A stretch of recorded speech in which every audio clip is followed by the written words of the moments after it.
मैं colonel Prakash Chandra defence review के इस एपिसोड में आपका स्वागत करता हूं। मैंने पिछले वीडियो में साउथ चाइना सी में चाइना के बढ़ते हुए मिलिट्री प्रेजेंस के बारे में बताया था। चाइना इस एरिया को अपने प्रभाव में ले चुका है और पूरी तरह डोमिनेट करता है, लेकिन हम इस बात से अभी अनजान हैं कि इंडिया को घेरने के लिए चाइना इंडियन ओशन में भी अपना प्रभाव बढ़ा रहा है। आज हम इंडियन ओशन में चाइना के बढ़ते प्रभाव और इस एरिया को डोमिनेट करने का चाइना के ख़तरनाक इरादे के बारे में बात करेंगे। आपसे रिक्वेस्ट है कि आप इस चैनल को सब्सक्राइब करें और बेल बटन भी क्लिक करें ताकि आपको मेरे नए वीडियोस के बारे में इंफॉर्मेशन तुरंत मिल सके। इंडियन ओशन रीजन दुनिया का एक स्ट्रेटेजिक हॉट स्पॉट बन गया है। इस समुद्री इलाके से होकर दुनिया के महाद्वीपों का व्यापार होता है। बहुत से ट्रेड रूट इंडियन ओशन से होकर गुजरते हैं। यही समुद्री रूट मॉडर्न वर्ल्ड के हाईवे हैं। एशिया के अनेक बड़े देशों का oil and gas supply root भी इंडियन ओशन से होकर गुजरता है। दुनिया का जियोपॉलिटिकल सेंटर ऑफ ग्रेविटी अब इंडियन ओशन में शिफ्ट हो रहा है। इसलिए चाइना इंडियन ओशन में अपना मिलिट्री और इकोनॉमिक कंट्रोल बढ़ाने में लगा हुआ है। जैसा कि चाइना का फ़िलॉसफी है कि सारे इंटरनेशनल रिलेशनशिप मिलिट्री और इकोनॉमिक ताकत से बनते हैं, ऐसा चाइना का मानना है।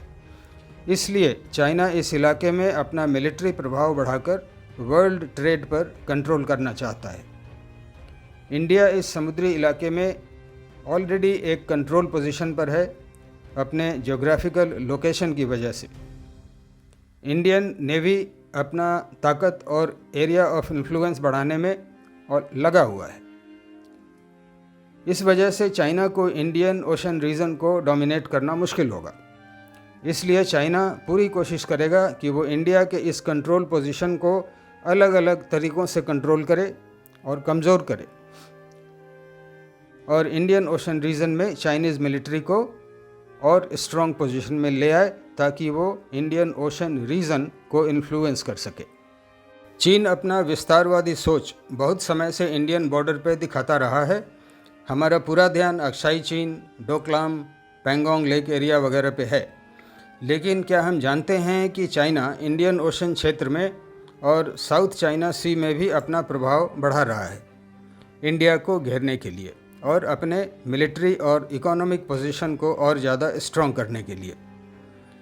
चीन इस स्ट्रैटेजी को स्ट्रिंग ऑफ पर्ल्स का नाम देता है, यानी कि वह इंडिया के गले में मोतियों की माला डाल रहा है, जबकि उसका इरादा है इंडिया का गला घोंटना इकोनॉमिकली एंड मिलिटरीली।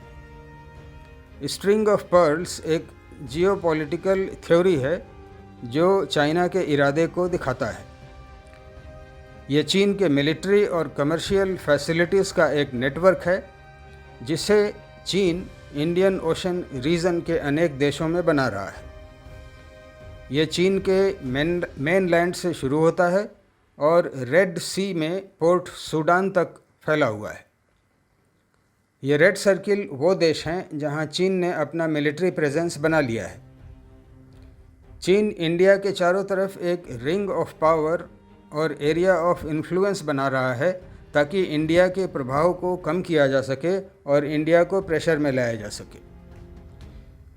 चीन ने अपने मजबूत डिप्लोमेसी और आर्थिक शक्ति को यूज़ करते हुए इंडिया के चारों तरफ नोड ऑफ इन्फ्लुएंस इस्टेब्लिश कर लिया है।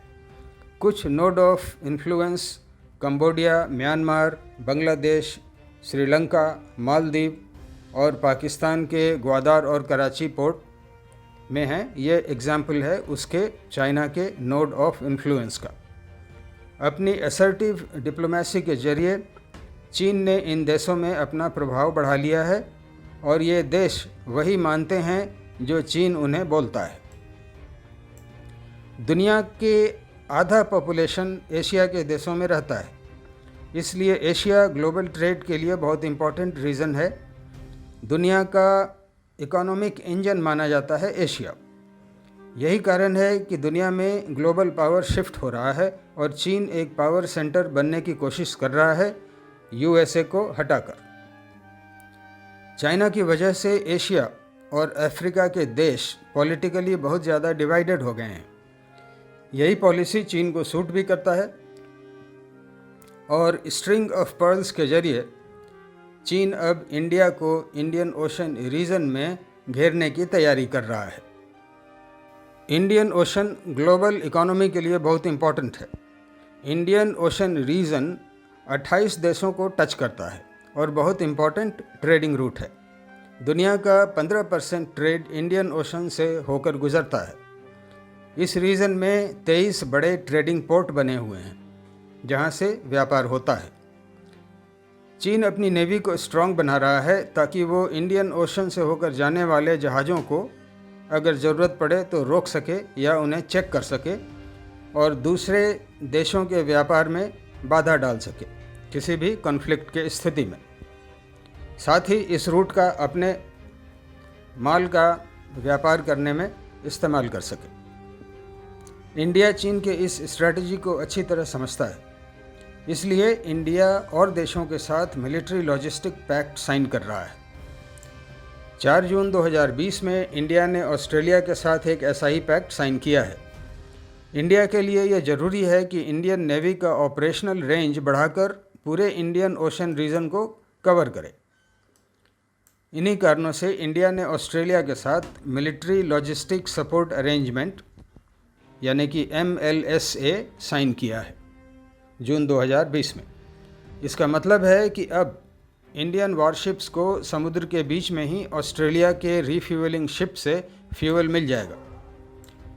इसके अलावा इंडियन नेवी के जहाज़ ऑस्ट्रेलिया के नेवी के पोर्ट पर मेंटेनेंस के लिए रुक सकते हैं और उन्हें वहां स्टोरेज की भी सुविधा मिलेगी।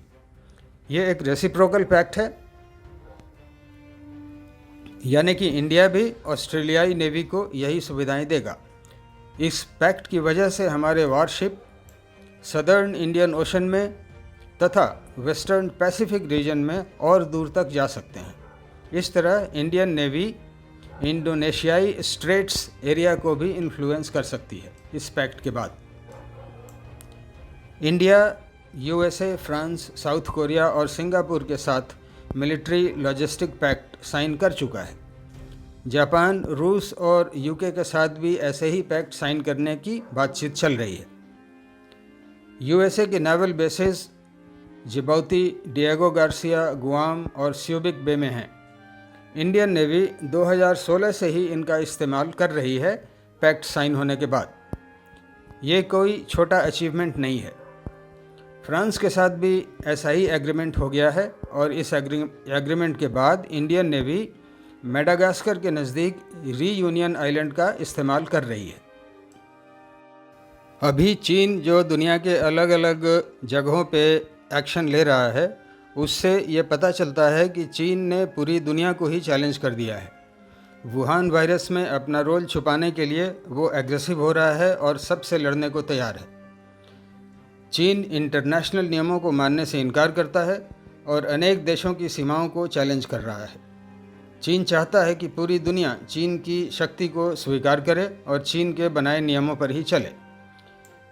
ऐसा चीन इसलिए कर रहा है क्योंकि पिछले करीब 40 सालों में उसने अपने आप को आर्थिक और मिलिट्री रूप से बहुत ज़्यादा मजबूत कर लिया है। लेकिन चीन के इस व्यवहार से ग्लोबल लॉ एंड ऑर्डर और जो पॉलिटिकल ऑर्डर होता है उस पर बुरा असर पड़ रहा है। ये अब दुनिया के देश समझ रहे हैं। इसलिए ज़रूरी है, पहला एक्शन हमारा ये होना चाहिए कि चीन को आर्थिक रूप से कमज़ोर किया जाए। अगर वो आर्थिक रूप से कमज़ोर होगा तो अपने आप उसकी सारी हेकड़ी निकल जाएगी। हम नागरिक इसमें क्या कर सकते हैं? हम कम से कम इतना तो कर ही सकते हैं कि चीन के सामानों का हम आर्थिक बहिष्कार करें और देश की अन्य सरकारें और भी देशों की जो सरकारें हैं वो भी इस बात को समझ रही हैं और धीरे धीरे वो आत्मनिर्भर होना चाहते हैं और चीन के ऊपर अपना डिपेंडेंस को कम करना चाहते हैं। तो इस विषय पे सोचिएगा ज़रूर और भारत के नागरिक होने के नाते हम कम से कम ये कुर्बानी तो ज़रूर दें, इतना कष्ट ज़रूर उठाएं कि चीन के सामानों का बहिष्कार करें। जय हिंद।